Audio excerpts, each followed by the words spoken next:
Telles des lucioles par une calme nuit d'été, elles ponctuent et illuminent le ciel nocturne, les étoiles. Qu'elles aient des millions, voire des milliards d'années, elles sont toutes nées de nébuleuses, un objet céleste composé de gaz raréfiés, de plasma ou de poussière interstellaire. Au sein de ces pépinières célestes, les étoiles commencent leur vie en tant que proto-étoiles, de grandes masses qui se forment par la contraction des gaz d'un nuage moléculaire géant. À mesure que les proto-étoiles se réchauffent, les noyaux d'hydrogène à l'intérieur des étoiles commencent à fusionner et à créer de l'hélium. C'est cette réaction chimique, appelée fusion thermonucléaire, qui génère la chaleur et l'énergie d'une étoile et la fait briller. Les étoiles sont classées selon plusieurs caractéristiques. L'une de ces caractéristiques est la température de surface. Au sein de cette classification, on trouve 7 groupes d'étoiles. Les étoiles les plus froides sont désignées par un M et les plus chaudes sont désignées par un O.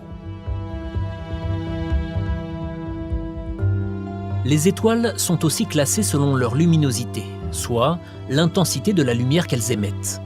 Il existe 9 grands groupes d'étoiles allant des naines blanches moins lumineuses aux plus grandes et beaucoup plus lumineuses étoiles hypergéantes.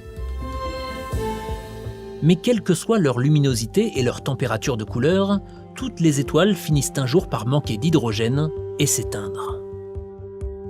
Les étoiles de masse intermédiaire, comme notre Soleil, explosent et leurs couches externes sont expulsées.